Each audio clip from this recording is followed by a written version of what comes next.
Hi RSD Nation, it's Papa here in beautiful Dubai at the Burj Al Arab. Happy Valentine's Day. Today I'm celebrating Valentine's Day as my first day engaged. I met a girl from an approach I did when I was in Park City about 3 years ago.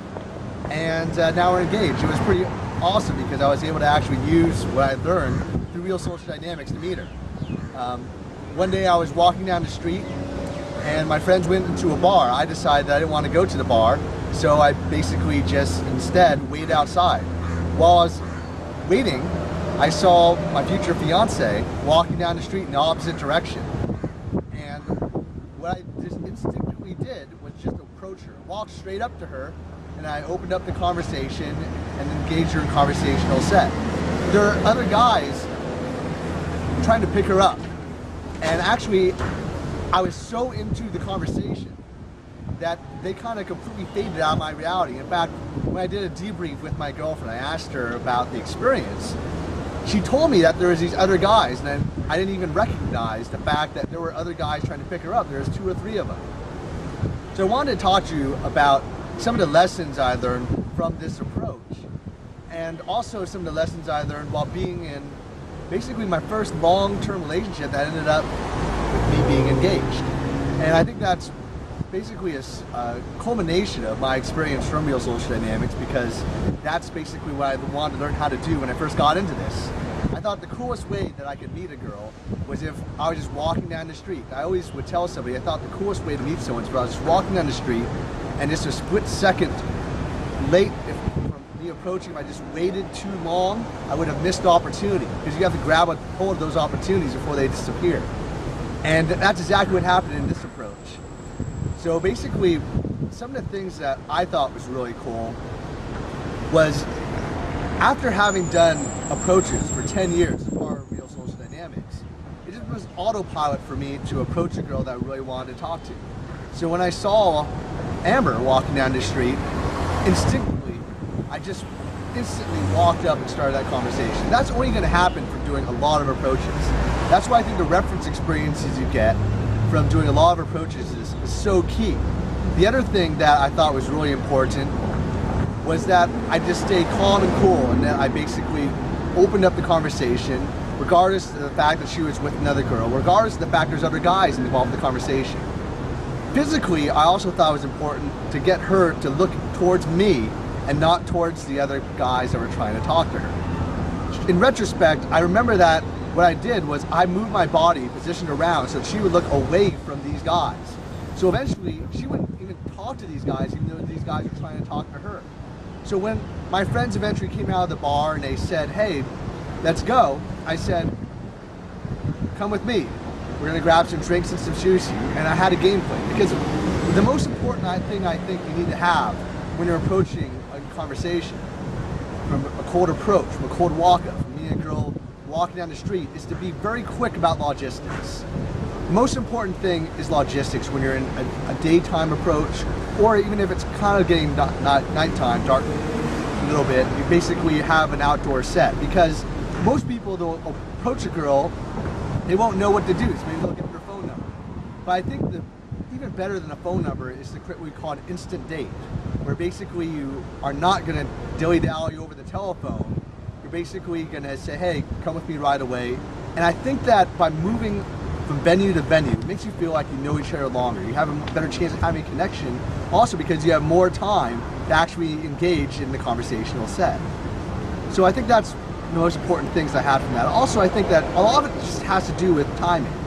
I wrote an article on RSD Nation's front page today with a quote from Woody Allen, where Woody Allen says success, well, 80% of success is actually just showing up, and I believe in that.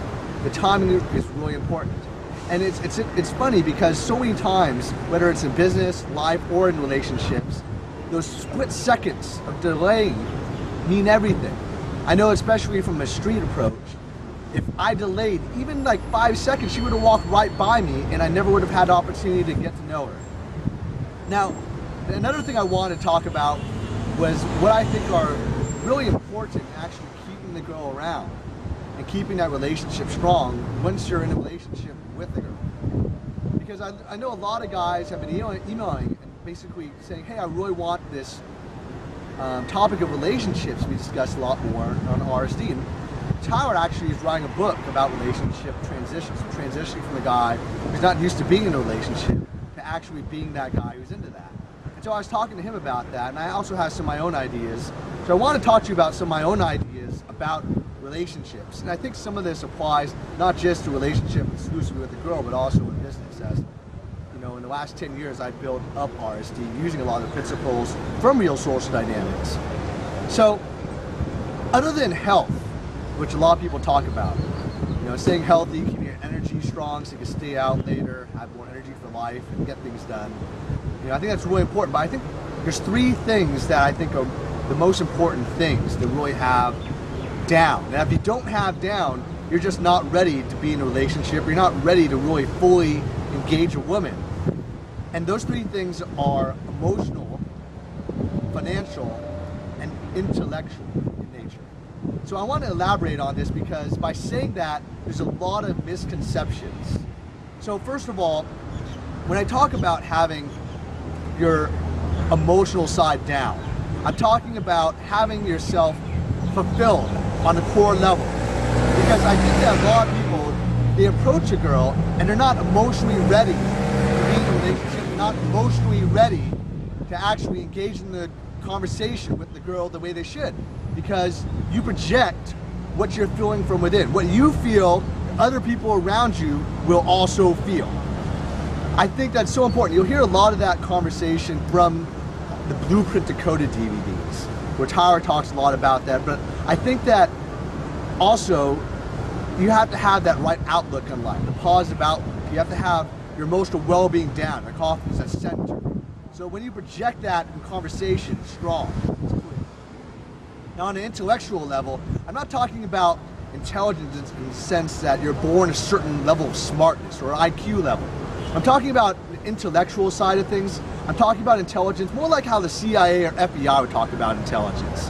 I'm talking about intelligence in the sense that you're continually learning to develop yourself. Continual focus on self-improvements.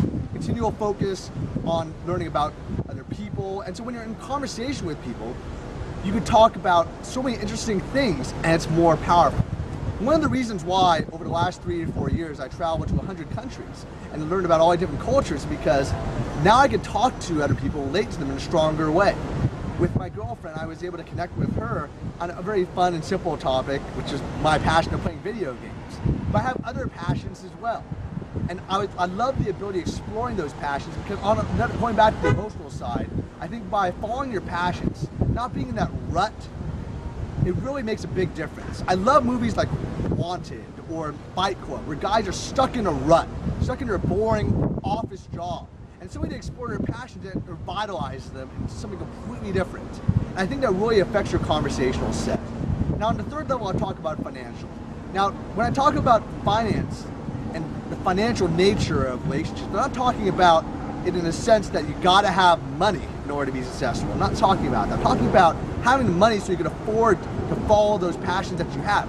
So like, some people, they're really interested in, say, you know, fishing or fine dining or what have you. So being able to follow those passions is important. Also, more importantly though, it's just the basic capabilities so that you could afford to follow your dreams and not have to have a lack of finances to the point where you're feeling bad. Because a lot of people I know, they just basically can't even afford, barely could afford to pay their rent. They have to put it all on credit card. And the emotional pressure that comes with being in a situation where you're not financially secure really will affect your life. That's why I think it's so important to have your business game down as well. I don't believe you have to have a lot of money to be successful. I think that I agree with Tyler in the sense that one of the cool things you can do, one of the only things you can do when you have no money, is to actually go out, meet other people, have strong relationships. So I wanted to talk to you about this because I know guys who have a lot of money, a lot of success, but they're not getting the girls they want. You might even date girls that are Victoria's Secret models and they're still unhappy. And the reason why is because they don't have these 3 things. So I hope that being a part of RSD community helps you just as much as it helps me, and that you continue to go down your journey and continue to push forward. So this is Papa signing off. Thank you.